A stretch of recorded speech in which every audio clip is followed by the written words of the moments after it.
দর্শক আমন্ত্রণ আমাদের নিয়মিত আয়োজন সংলাপ অনুষ্ঠানে আপনাদের সাথে রয়েছি আমি সুলতান আহমেদ। দর্শক আপনারা জানেন দেশ বিদেশের ব্যবসা বাণিজ্য অর্থনীতির নানা খবর নিয়ে আপনাদের সঙ্গে আমরা দুপুর 1টা থেকে যুক্ত হই এবং সেই বিষয়ে পুঙ্খানুপুঙ্খ বিশ্লেষণ করার জন্য আমাদের সঙ্গে কয়েকজন অতিথি যুক্ত থাকেন।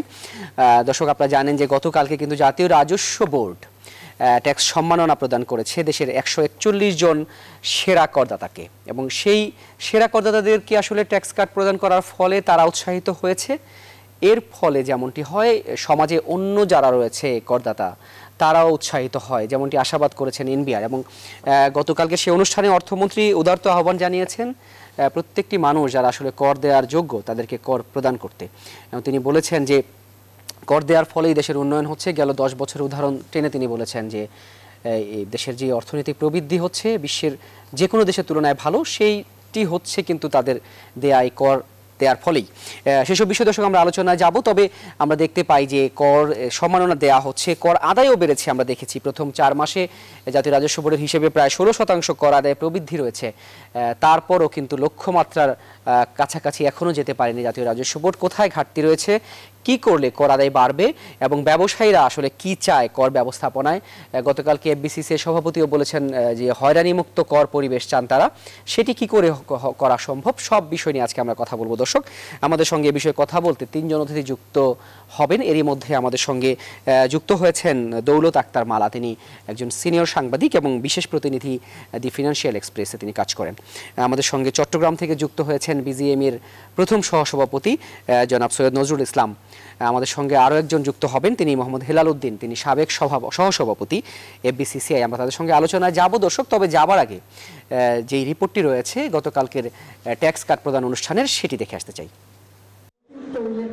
করোনা মহামারীর কথা মাথায় রেখে এবছর শেষ পর্যন্ত করমেলা থেকে সরে এসেছে জাতীয় রাজস্ব বোর্ড এনবিআর। তবে সেরা করদাতাদের পুরস্কৃত করতে আয়োজনের কমতি ছিল না মোটেই। অনুষ্ঠানের শুরুতেই অর্থমন্ত্রী বলেন গেল 10 বছরে যে কোনো দেশের তুলনায় ভালো জিডিপি পেয়েছে বাংলাদেশ, যার পেছনে অবদান রাখছে করদাতারা।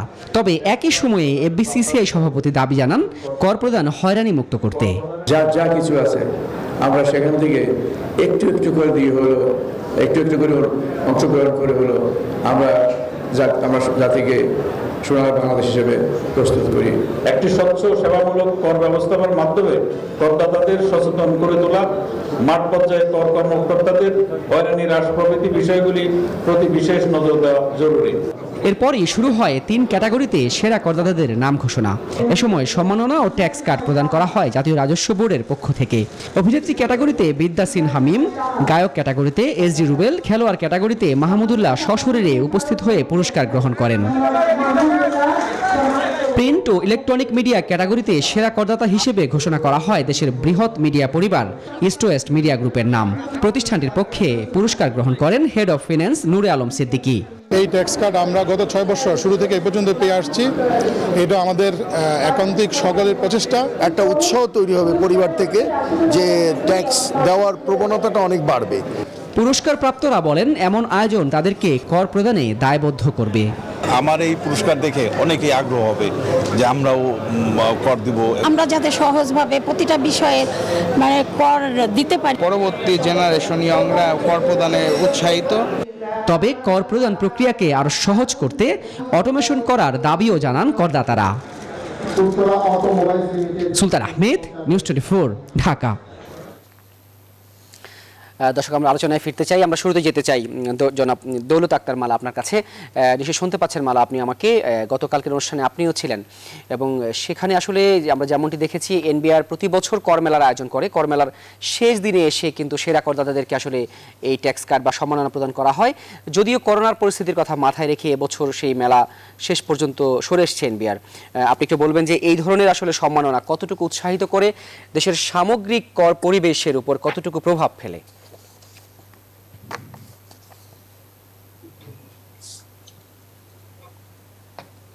দৌলত আক্তার মালা, শুনতে পাচ্ছেন আপনি আমাকে? আমি দুঃখিত, আমি প্রথম থেকে প্রশ্নটা শুনতে পাইনি। আমি যতটুকু শুনেছি যে এবার করমেলাটা অনুষ্ঠিত হবে না এবং আমি দয়া করে আমি যদি আপনাকে আবার প্রশ্নটি করি, আপনাকে সেটি হচ্ছে এই ধরনের আয়োজন গত প্রতি বছরই আমরা দেখি এনবিআর করছে, সম্মাননা দিচ্ছে, ট্যাক্স কার্ড দিচ্ছে। এটি আসলে কতটুকু উৎসাহিত করে নতুন করদাতাদেরকে কর করে জালের মধ্যে নিয়ে আসতে। এবং আমরা তো দেখি যে বাংলাদেশে প্রচুর কর ফাঁকি দেওয়ার একটি টেন্ডেন্সি রয়েছে, সেটি থেকে আসলে ব্যবসায়ীদেরকে উৎসাহিত করে কিনা বাড়তি কর প্রদানে? ধন্যবাদ, এটা খুবই ইম্পর্টেন্ট একটা প্রশ্ন। প্রতিবার আসলে এনবিআর কার্ড ট্যাক্স কার্ড দিয়ে থাকে এবং 141টা ট্যাক্স কার্ড দিয়ে থাকে। প্রতিবার যারা ট্যাক্স কার্ড পায় আমি দেখি যে বেশ বড় বড় এবং রিনাউন্ড যে করদাতা তারাই ট্যাক্স কার্ড পায়। কিন্তু এই ট্যাক্স কার্ডে আমরা দেখি যে অনেক বড় বড় ব্যবসায়ী যারা আসতে পারতেন, যাদেরকে আমরা আশা করি যে তারাও অনেক লাইমলাইটে আছেন, তারা কিন্তু আসেন না। কেন আসেন না? আসলে কর ব্যবস্থা কিন্তু যতটুকু সহজীকরণ আমরা আশা করি ততটুকু কিন্তু সহজীকরণ এখনো হয়নি। যেমন যদি মামলা থাকে, যদি ট্যাক্স রিলেটেড কোনো ডিসপিউট থাকে, তখন কিন্তু বড় বড় করদাতারা ট্যাক্স থেকে বাদ পড়ে যায়। এই যে সম্মাননা, এই সম্মাননা থেকে বাদ পড়ে যায়। তার মানে কর ব্যবস্থা যদি আরো সহজীকরণ হয় তখন কিন্তু আরো এই ধরনের সম্মাননা আরো করদাতারা পেতে পারেন। তো সেক্ষেত্রে এই কর ব্যবস্থা সহজীকরণ, যেমন একটা মিসট্রাস্ট থাকে, যেমন ট্যাক্স অফিসিয়ালরা, ট্যাক্স মেন এবং ট্যাক্স পেয়ারদের মধ্যে, যে আমি এত টাকা ট্যাক্স দিলাম, আমি 5,000 টাকা ট্যাক্স দিলাম, কিন্তু ট্যাক্স অফিসিয়ালরা বলছে যে না, তোমার ট্যাক্স আসলে 7,000 টাকা হবে, 5,000 টাকা হবে না। এই মিসট্রাস্টের ব্যাপারটা, এই জিনিসগুলো কিন্তু রয়েই যায়। তো সেটার জন্য যেটা দরকার সেটা হচ্ছে অটোমেশন, ডিজিটাইজেশন, যেখানে সবকিছু ইন্টারলিঙ্ক থাকবে, যে আমার কত টাকা ট্যাক্স কাটা হলো, আমি কত টাকা ট্যাক্স দেওয়ার কথা, আমি কত টাকা ট্যাক্স দিচ্ছি, এখানে কোনো প্রশ্নের যাতে সুযোগ না থাকে। সেক্ষেত্রে তখন দেখা যাবে যে আরো করদাতাদেরকে সম্মাননা, এই ধরনের সম্মাননা দেওয়া যাবে এবং তখন 141 না, তখন হাজার হাজার ট্যাক্স পেয়ারদেরকে সম্মাননা দেওয়া যাবে, তখন অনেক ট্যাক্স কার্ড দেওয়া যাবে এবং আরো আরো করদাতারা আগ্রহী হবে ট্যাক্স দেওয়ার ক্ষেত্রে। যেটা বলা হয় যে আমাদের সাউথ ইস্ট এশিয়ার মধ্যে আমাদের ট্যাক্স জিডিপি রেশিও লো, তখন আর আমরা এই ট্যাক্স জিডিপি রেশিও লো থাকবে না, তখন আমরা ওয়ান অফ দ্য হাইয়েস্ট হব ট্যাক্স জিডিপি রেশিওতে। ধন্যবাদ। অসংখ্য ধন্যবাদ দৌলত মালা আপনাকে। আপনার কাছে আমরা আবারও ফিরবো, তবে আমাদের সঙ্গে দুজন ব্যবসায়ী নেতা রয়েছেন। আমাদের সঙ্গে চট্টগ্রাম থেকে এরই মধ্যে আমরা বলেছি সৈয়দ নজরুল ইসলাম যুক্ত হয়েছেন, তিনি প্রথম সহসভাপতি বিজিএমই এর। জনাব নজরুল ইসলাম, আপনার কাছে একটু ফিরতে চাই। এই যে দেশব্যাপী প্রতি বছরই আমরা দেখি যে করের যে সম্মাননা দেয়া হয়, সিআইপি দেয়া হয় এবং নানাভাবে আবার আপনারা ব্যবসায়ীরা বলে থাকেন যে কর প্রদান প্রক্রিয়াকে সহজীকরণ করা, যেমনটি দৌলত ডাক্তার মালাও বলে গেলেন, সহজ করতে হবে, অটোমেশন করতে হবে। সেটি আসলে দীর্ঘ প্রক্রিয়ার বিষয় এবং সেটি এতদিন ধরেও হচ্ছে না কেন? যেটি আমরা দেখি উন্নত বিশ্বের প্রায় সব দেশেই অটোমেশনে করাদাই হচ্ছে, সেটি আমাদের দেশে হতে কোথায় সমস্যা? ধন্যবাদ আপনাকে। একটা দেশ যদি সত্যিকারের আমরা দেশ থেকে সার্ভিস পেতে চাই, একজন নাগরিক হিসাবে নাগরিকের যে সুযোগ সুবিধা আমরা আশা করি, সেটার জন্য অবশ্যই দেশের নাগরিককে ট্যাক্স দিতে হবে। ট্যাক্সের ছাড়া এই সরকার টিকবে না, যে কোনো দেশের সরকার ট্যাক্স ছাড়া চলে না। এই জন্য আমাদের দেশের দুর্ভাগ্য হচ্ছে আমরা গত 50টা বছর স্বাধীনতার পর থেকে নিয়ে আমাদের রাজনৈতিক হানাহানির কারণে, রাজনৈতিক অস্থিতিশীলতার কারণে আমাদের অনেক কিছু আমরা পিছিয়ে পড়েছি। গত 12 বছর ধরে আওয়ামী লীগ সরকার ক্ষমতায় থাকার কারণে এটা সুফল পাচ্ছে বাংলাদেশের মানুষ, কারণ দীর্ঘদিন ধরে আমরা রাজনৈতিক স্থিতিশীলতা বজায় রাখার কারণে আমাদের দেশ অনেকটা এগিয়ে যাচ্ছে। এগিয়ে যাওয়ার কারণে আমাদের দেশে ট্যাক্স করদাতাগুলি বেড়ে যাচ্ছে। আসলে ট্যাক্স প্রত্যেকটা নাগরিককে দিতে হবে, কিন্তু সেই নাগরিক যদি ট্যাক্স দিতে গিয়ে যদি আমরা বিভিন্ন রকমের প্রবলেমের সম্মুখীন হই, তাহলে আমরা ট্যাক্স দিতে নিরুৎসাহিত হব। সেজন্য বর্তমান এনবিআর যে পলিসি নিয়েছেন, এটা সাধুবাদ জানাই তাদেরকে। তারা যেভাবে ট্যাক্স পেয়ারদেরকে তারা যেভাবে সম্মাননা দিচ্ছে, আমরা মনে করি এই সাথে দোলা ম্যাডাম বলেছেন, আমাদের উচিত হবে আমাদের অটোমেশনের দিকে যাওয়া, ইজি ভাবে ট্যাক্স আদায় করার একটা প্রক্রিয়া শুরু করা। সেটা ট্যাক্স নিয়ে যেন জনগণ যেন ভীত সন্ত্রস্ত না হয়, সেটা আমাদেরকে এনবিআর এর উচিত হবে। সেটা কিভাবে আরো ইজি করা যায়, কোন পলিসিতে প্রত্যেকটা নাগরিককে একটা ট্যাক্সের আওতায় আনা যায়, সেই সাথে সেই ট্যাক্স অনুযায়ী প্রত্যেকটা নাগরিক যেন সফলতা পায়, সেই ট্যাক্স যেন কোনো অবস্থাতে কোয়েশ্চেন মার্কে না পড়ে, সেটা এনবিআর কে খেয়াল রাখতে হবে। আমরা যারা আপনি চট্টগ্রামে থাকেন, আপনি একজন বড় ব্যবসায়ী, বিজিএম এর সহসভাপতি হিসেবে দায়িত্ব পালন করছেন। চট্টগ্রাম বন্দর দিয়ে যে সমস্ত পণ্য আনা নেওয়া হয়, বাংলাদেশের বলতে গেলে একমাত্র বড় বন্দর, যেটির উপরে প্রায় সব ব্যবসায়ীরা নির্ভরশীল যারা আমদানি রপ্তানির সাথে জড়িত। আপনি একটু বলবেন যে এই ধরনের, এই যে আপনারা বহুদিন ধরেই তো বলে আসছেন সরকারকে বা জাতীয় রাজস্ব বোর্ডকে যে অটোমেশন ব্যবস্থা নিয়ে আসেন, এমনকি চট্টগ্রাম বন্দরেও, সেটি আসলে কোথায় আপনি মনে করেন? আপনি তো সবগুলো বিষয়ে আপনারা জানেন, দেখেন, যে আসলে বাধাটা কোথায়? এটি কি সদিচ্ছার অভাব, নাকি আসলে কেন এটি বাস্তবায়ন এত ধীর গতি? সব আসলে অনেকে মানে ক্লাস্টারলি চেক করা হচ্ছে, এটা আমি বলবো। কারণ আমরা দেখছি ট্যাক্সটাকে যদি আমরা সিনক্রোনাইজ করতে না পারি, যেমন আমরা বন্ডের সাথে কাস্টমসের সাথে আমাদের পোর্ট, এগুলি যদি সিনক্রোনাইজ না হয়, ইজি ভাবে না হয়, তাহলে কিন্তু এটার অটোমেশন বলা হবে না। অটোমেশন শুরু হয়েছে, আমি আপনাকে আবারও বলি, শুরু হয়েছে। এই সরকার আসার পর দেশটাকে এগিয়ে নেওয়ার জন্য তারা অটোমেশনের দিকে, কম্পিউটারাইজড করার জন্য, ডিজিটালাইজড করার জন্য কাজ করছে, এটা নো ডাউট। এই কথাটা কিন্তু অন্যান্য সময় শুরু হয় নাই। আমরা স্বাধীনতার 50 বছর থেকে এই 12 বছর যদি বাদ দিয়ে দিই, 38 বছরে আমরা এটা নিয়ে আগাতে পারি নাই, বিদায় আমরা এখনো সফলতা পাই নাই। আমরা মনে করি এই যে অটোমেশনের কথা আসছে, যেখানে আমরা এখনো বাধার সম্মুখীন হচ্ছি। আমি এনবিআর কে বলেছিলাম, আমি যখন ওনাদের সাথে মিটিং এ ছিলাম, আমি বললাম আমরা 3টা মডিউলে কাজ করি। আমি একবার বন্ডে গিয়ে একটা মডিউলে ইনপুট দিচ্ছি, সেখান থেকে পেপার নিয়ে আমি এবার কাস্টমসে গিয়ে ইনপুট দিচ্ছি, সেখান থেকে পেপার নিয়ে আবার আমার কি বলে যে পোর্টের মধ্যে ইনপুট দিচ্ছি। আমাদের চিটাগং পোর্টটা হচ্ছে বাংলাদেশের গেটওয়ে, ইন এবং আউট, ইম্পোর্ট এবং এক্সপোর্টের জন্য এটা হচ্ছে গেটওয়ে। এটাকে কেন্দ্র করে যদি আমরা ট্যাক্সটাকে সিনক্রোনাইজ করি, আমাদের যে রিলেটেড ব্যাংক, বাংলাদেশ ব্যাংক বলেন, আমাদের বন্ড বলেন, কাস্টমস বলেন, পোর্ট বলেন, তাহলে মনে হয় ব্যবসায়ীরা সঠিকভাবে সবকিছু একই সাথে পেয়ে যাবে। ইজি অফ ডুইং বিজনেস এর প্রশ্ন আসে এখানে পলিসি নিতে হবে কিভাবে নিউ জেনারেশনকে, আমাদের অনেক নিউ জেনারেশন যারা পড়ালেখা করে বিদেশ থেকে আসছে, তারা কিন্তু আবার ব্যাক করছে বিদেশে। তারা যখন এসে বাংলাদেশে যখন ব্যবসা শুরু করে, তাদের পারিবারিক ব্যবসা থেকে যখন দায়িত্ব নেয়, তখন যদি দেখে তারা বিভিন্ন সংস্থা থেকে বিভিন্ন রকমের প্রবলেম ফেস করছে, তখন তারা কিন্তু ব্যাক করে। কারণ তারা বিদেশে পড়ালেখা করে দেখে আসছে what a very easy process is there to open one company to run the company. কিন্তু আমাদের দেশে যে কমপ্লিকেসি দেখা দিয়েছে, এই কমপ্লিকেসি থেকে আমি মনে করি গত 12 বছরে আমাদের অনেক ইমপ্রুভমেন্ট হয়ে গেছে। এই জন্য রাজনৈতিক স্থিতিশীলতা দরকার হবে। এই জন্য সরকারকে একটা সঠিকভাবে সিদ্ধান্ত নিতে হবে দেশটাকে কিভাবে সাজাবে। সরকারের এই সদিচ্ছার উপর নির্ভর করবে। আর যে যারা আমলারা দেশ চালান, ব্যুরোক্রেসিরা দেশ চালান, ওনারও অনেক ডেভেলপ হয়েছেন, ওনারও চিন্তা করেন দেশটাকে এগিয়ে নেওয়ার জন্য বিভিন্ন পলিসি মেক করছেন। সেজন্য আমি এনবিআর সাথে কিছুদিন আগে মিটিং করেছি চেয়ারম্যান মহোদয়ের সাথে, মেম্বারদের সাথে। আমি দেখেছি বর্তমান টিমটা অনেক পজিটিভ। ওনাদের পজিটিভনেস যদি থাকে, আমার মনে হয় খুব দ্রুততার সহিত আমরা এদিকে সফলতা পাবো।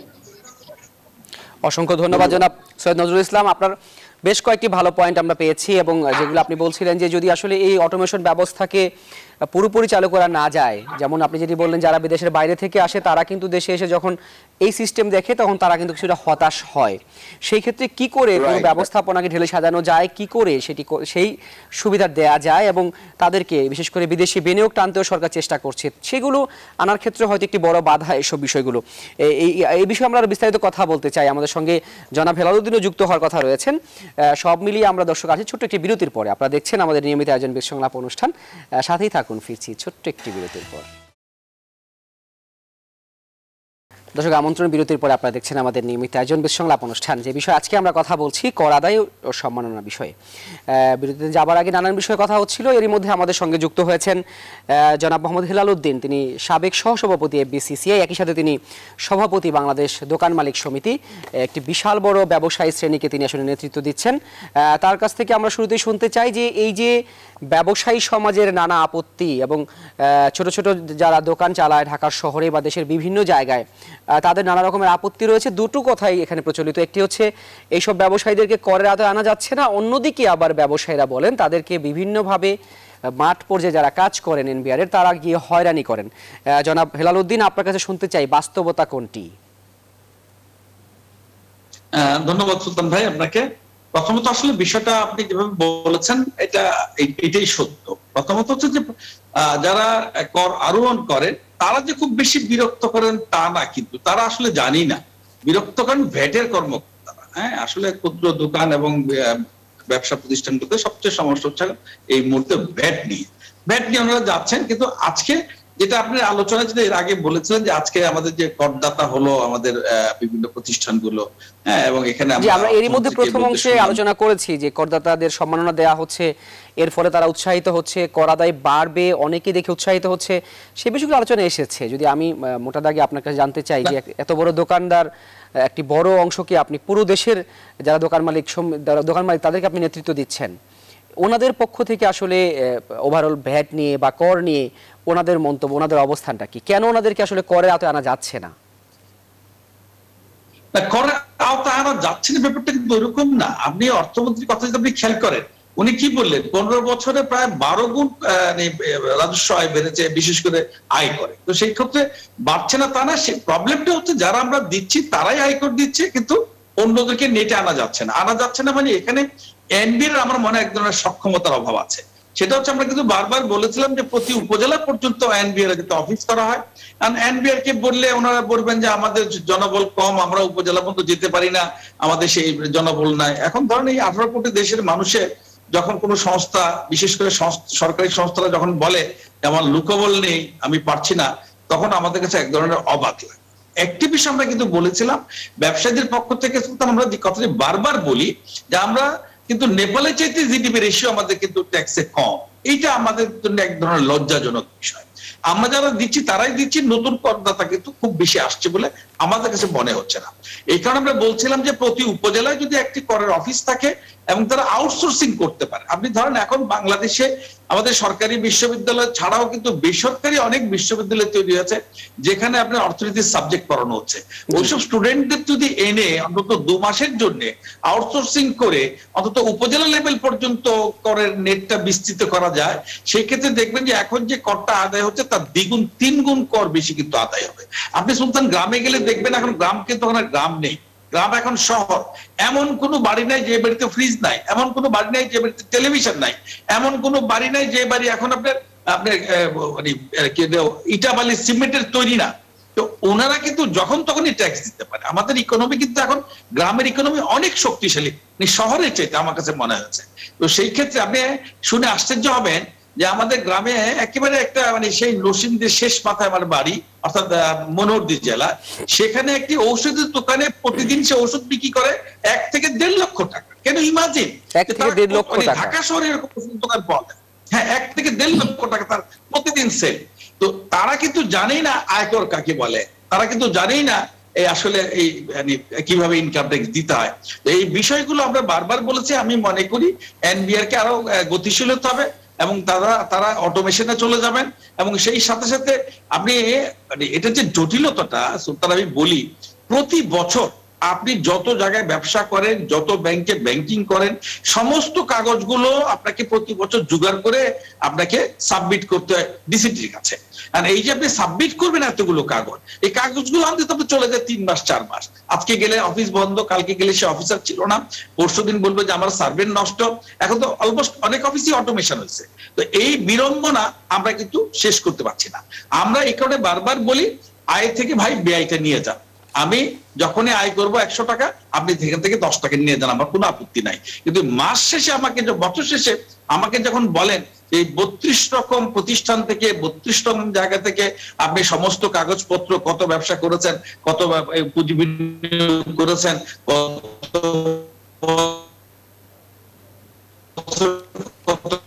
করেছিলেন, এগুলো সব আপনি জমা। জি জনাব হেলাল উদ্দিন, অসংখ্য ধন্যবাদ। আপনি বেশ কয়েকটি গুরুত্বপূর্ণ পয়েন্ট নিয়ে এসেছেন, আপনার কাছে আমরা আবারও আসবো। তবে এই সুযোগে আমরা একটু দৌলত আক্তার মালা আপনার কাছে আসতে চাই। যেমনটি হেলাল উদ্দিন হিসেব দেখিয়ে বললেন যে নরসিংদীতে কোনো ব্যবসায়ীর কথা তিনি উল্লেখ করে বললেন যে প্রতিদিন 1 থেকে 1.5 লক্ষ টাকা বিক্রি করছে। যদি আমি 5% প্রফিট ধরি তাহলে তার প্রতিদিন 7 থেকে 8 হাজার টাকা লাভ হচ্ছে, তার মানে মাসে তার 2 লক্ষ টাকা লাভ হচ্ছে। ঢাকায় যেখানে যাদের আসলে চাকরি করে যারা, তারা 40,000 টাকা বেতন পেলে তাকে কর দিতে হচ্ছে, করাতে চলে আসছে। কিন্তু এই ধরনের ব্যবসায়ী দেশের বিভিন্ন জায়গায় আনাচে কানাচে অসংখ্য লক্ষ লক্ষ ছড়িয়ে আছে, তাদেরকে কেন আনা যাচ্ছে না? এখানে কোথায় দুর্বলতা এনবিআর এর? হেলাল ভাই আসলে যথার্থই বলেছেন, আমি ধন্যবাদ জানাতে চাই হেলাল ভাইকে যে উনি ঠিক সঠিক পয়েন্টটাই রেজ করেছেন। কিন্তু এই ক্ষেত্রে আসলে দুর্বলতাটা গোড়াতে, যেখানে এনবিআর এর জন্য যে মেইন বিষয়টা সেটা হচ্ছে এনবিআর এর জন্য গভর্নমেন্টের ইনভেস্টমেন্ট দরকার। এনবিআর এর যে অফিসগুলো এক্সপ্যান্ড করবে, যে গ্রাসরুট লেভেলে, বিভিন্ন উপজেলা লেভেলে, এনবিআর এর জন্য আসলে গভর্নমেন্টের যথেষ্ট পরিমাণে বিনিয়োগ দরকার। যে এখন এক্সিস্টিং যে অফিসগুলো আছে সেগুলোকে বৃদ্ধি করার জন্য, যেমন বলা হয়, ইকোনমিস্টরাও বলে, আমরাও বলি যে এনবিআর এর 1 টাকা যদি বিনিয়োগ করা হয় এনবিআর এর জন্য, তাহলে এটার রিটার্ন 100 টাকা। তো সেক্ষেত্রে আসলে এনবিআর এর এক্সপ্যানশন কিন্তু অনেক বছর ধরে বন্ধ আছে। তো সেক্ষেত্রে এখানে এনবিআর এ বিনিয়োগ যদি করা হয় তাহলে এই অফিসগুলো বৃদ্ধি করা হবে। যেমন আপনি দেখেন, আমি কিছুদিন আগে বরিশালে ঘুরে আসলাম। বরিশালে কিন্তু ইনকাম ট্যাক্স অফিস আছে, কিন্তু সেটা বরিশালে কোনো ভ্যাট অফিস নাই। বরিশালে খুলনা ভ্যাট অফিস থেকে বরিশালে ভ্যাটটা রেগুলেটেড হয়। তাহলে খুলনা থেকে বরিশালে গিয়ে আদায় করে, এখন আপনার হ্যাঁ খুলনা থেকে বরিশালে গিয়ে অ্যাপ্লাই করে। তাহলে আপনি মানে এই যে ছোট ছোট ছোট ছোট জিনিসগুলো, গ্রোথ সেন্টার গুলো গড়ে উঠেছে, এগুলোকে মনিটর যদি করতে পারে তাহলে কিন্তু এই মানে একটা বলা হয় যে একটা স্যাচুরেটেড লেভেলে চলে আসছে। কিছু কিছু এক্সিস্টিং ট্যাক্স পেয়ারদের কাছ থেকে বেশ কর আদায় করতে করতে করতে করতে এক্সিস্টিং ট্যাক্স পেয়ারদের কাছ থেকে স্যাচুরেটেড লেভেলে চলে আসছে। আর এক্সপানশন হচ্ছে না, আর ট্যাক্স নেট ওয়াইডেন হচ্ছে না, অন্যান্যদের কাছ থেকে চলে ট্যাক্স আদায়টা হচ্ছে না। এই জিনিসগুলো থেকে আসলে বের হয়ে আসছে। দৌলতার মালা, আরেকটি বিষয় যদি আমি আপনাকে দৃষ্টি আকর্ষণ করি, যারা এরকম ব্যবসায়ী রয়েছেন সেই সব অঞ্চলে, আমি যদি রাজধানীর কথাও বলি, সেই সব অঞ্চলে যে কর অফিসগুলো রয়েছে তাদের সাথে শোনা যায় বা বিভিন্ন সময় বিভিন্ন তথ্য আসে যে তাদের সাথে যোগসূত্র তৈরি হয় এবং তারা আসলে বলেই দেয় যে আপনাকে ট্যাক্স দিতে হবে না, আমি এই করে দিচ্ছি আপনার জন্য। এই বিষয়গুলো কি আপনাদের বিভিন্ন রিপোর্টেও আমরা দেখি এইগুলো উঠে আসে, এবং এগুলো থেকে আসলে কি করে বের হয়ে আসা যায়? মানে এই যে সদিচ্ছার অভাব বা সততার অভাব একেবারে প্রান্তিক পর্যায়ে। জি, সেকেন্ডারি সোর্স থেকে তারা ইনফরমেশন কালেক্ট করবে, লাইক বিআরটিএ, হ্যাঁ, সিটি কর্পোরেশন। তো আমার একই সাথে এই জিনিসগুলোকে অটোমেটেড হতে হবে। যেমন কিছুদিন আগে আমি খবর নিয়েছিলাম ঢাকা সাউথ সিটি কর্পোরেশন, ওগুলো কিন্তু আসলে একই সাথে তাল মিলিয়ে অটোমেটেড হতে হবে। Dhaka south city corporation, Dhaka north city corporation, holding number গুলো, এগুলো যদি অটোমেটেড হয় দেন ইন্টিগ্রেটেড হবে, সিনক্রোনাইজড হবে ডাটা এনবিআর এর সাথে।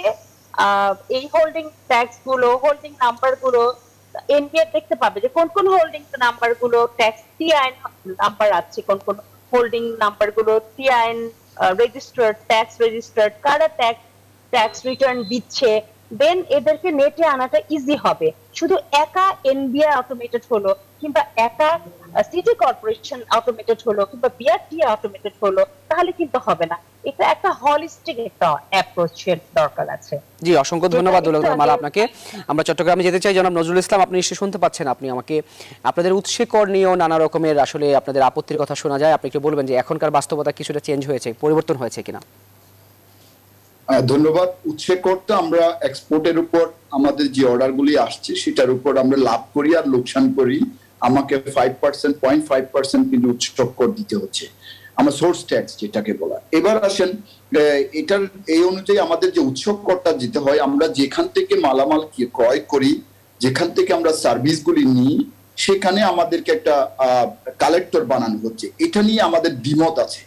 আমাদের হেলাল ভাই ঠিকই বলেছেন, আমরা এই দেশটাকে যদি এগিয়ে নিতে চাই তাহলে ট্যাক্সের কোনো বিকল্প নাই, ট্যাক্স বাংলাদেশের নাগরিককে দিতেই হবে।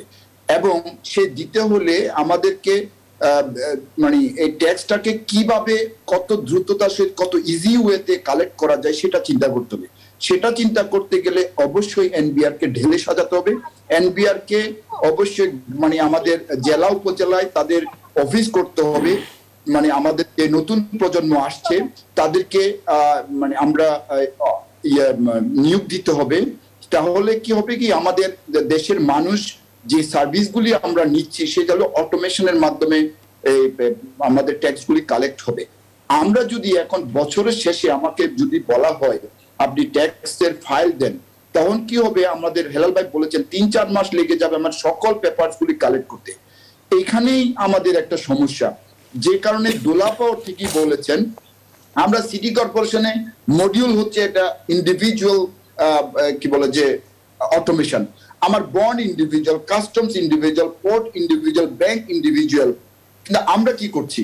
আমরা কিন্তু ওই ট্যাক্স গুলি দেওয়ার সময় আমরা যখন ট্যাক্স সাবমিট করব, আমাকে সব ইনফরমেশন গুলি কালেক্ট করে আমাদেরকে দিতে হয়। এই জন্য আমি মনে করি আমাদের অটোমেশনের কোনো বিকল্প নেই। সে অটোমেশন ইন্ডিভিজুয়াল হলে হবে না, অটোমেশনটা সিঙ্ক্রোনাইজ হবে, সেন্ট্রালি কালেক্ট হতে হবে, বাংলাদেশ ব্যাংকের সাথে রিলেটেড হতে হবে, এবং ভ্যাট যারা কালেক্ট করেন, ভ্যাটের যে অফিসগুলি আছেন, যেভাবে আমাদেরকে আতঙ্কগ্রস্ত করা হচ্ছে সেভাবে যদি হয়, ব্যবসায়ীরা ব্যবসা করবেন নাকি বছরের শেষে বিভিন্ন রকমের পেপারস কালেক্ট করে সেগুলি আবার সাবমিট করবেন? সেই জন্য আমি মনে করি যে ভ্যাটের পরিমাণ বা ট্যাক্সের পরিমাণ বাড়ছে ঠিকই, কিন্তু ট্যাক্স মেম্বাররা বাড়ছে না। কারণটা হচ্ছে কি, আমি ট্যাক্সের আমার বৃদ্ধি করছে, যে কোনো সিচুয়েশনে কিন্তু আমরা চলে গেছি, আমাকে যতই প্রেসার দেন না কেন আমি আর ট্যাক্স বাড়াতে পারবো না। কিন্তু প্রশ্ন হচ্ছে আমাকে নাম্বার অফ দ্য পিপল বাড়াতে হবে, number of the tax payer বাড়াতে হবে, সেটার দিকে এনবিআর কে খেয়াল রাখতে হবে বলে আমি মনে করি। জি জনাব নজরুল ইসলাম, আপনাকে অসংখ্য ধন্যবাদ। আমরা ছোটটি বিরতি থেকে এসে দর্শক আর আলোচনা করবো এই বিষয়ে, আপনারা থাকুন আমাদের সঙ্গেই। দর্শক আমন্ত্রণ আরও একবার, আপনারা দেখছেন আমাদের নিয়মিত আয়োজন বিদ সংলাপ অনুষ্ঠান। যে বিষয়ে আজকে আমরা কথা বলছি কর সম্মাননা ও আদায় প্রসঙ্গে। বিরতিতে যাবার আগে নানান কথা হচ্ছিল। জনাব নজরুল ইসলাম বলছিলেন ঢেলে সাজানোর কথা রাজস্ব বোর্ডকে। আমরা এই বিষয় নিয়ে সরাসরি যেতে চাই। জনাব মোহাম্মদ হেলাল উদ্দিন শুনতে পাচ্ছেন নিশ্চয়ই আপনি আমাকে? নজরুল ইসলাম যেমনটি বলছিলেন, জনাব নজরুল ইসলাম যেমনটি বলছিলেন, সম্ভবত হেলালউদ্দিন শুনতে পাচ্ছেন না আমাকে। জনাব হেলালউদ্দিন শুনতে পাচ্ছেন কি আপনি আমাকে এখন?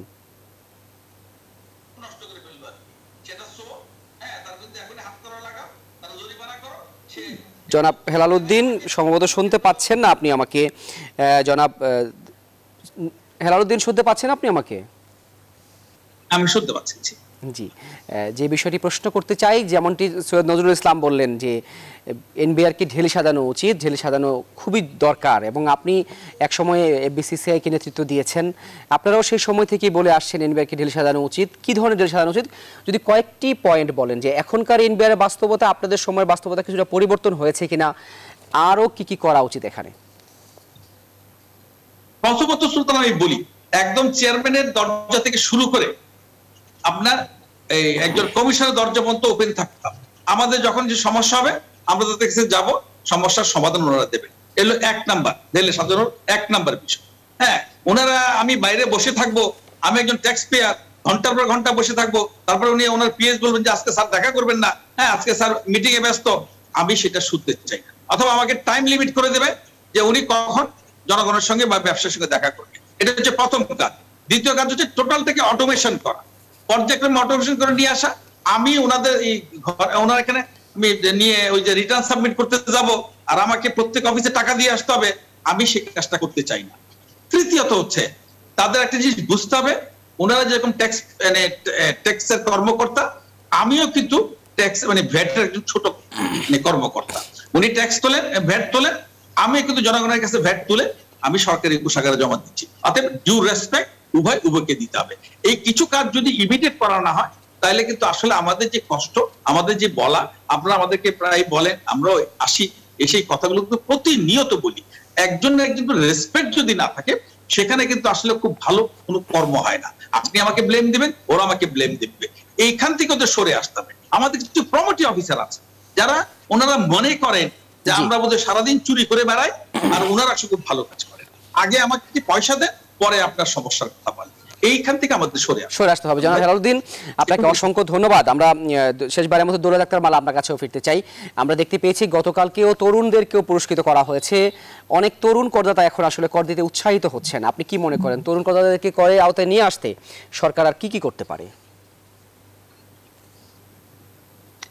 এটা খুব একটা ভালো উদ্যোগ, তরুণ করদাতাদের নিয়ে আসা। আমি তরুণ প্রজন্মের করদাতারা যত আসতে থাকবে তত আসলে কর সংস্কৃতি ডেভেলপ হবে। যেটা বলি যে আমাদের কর দিতে একটা অনীহা এবং কর সংস্কৃতি এখনো ডেভেলপ হয়নি, কর দিতে চায় না, এরকম একটা অভিযোগ ডেভেলপ হয়। এবং তরুণ করদাতাদেরকে আনতে হলে যেটা করতে হবে, আমাদেরকে ভার্চুয়াল ট্যাক্স অফিস ডেভেলপ করতে হবে, যে আমরা কর অফিসে আসতে চাই না, আমরা সবকিছুই ভার্চুয়ালি করতে চাই। একটা মোবাইলে অ্যাপ থাকবে, সেখানে সমস্ত ট্যাক্স রিলেটেড সব প্রসিডিউর শেষ হয়ে যাবে।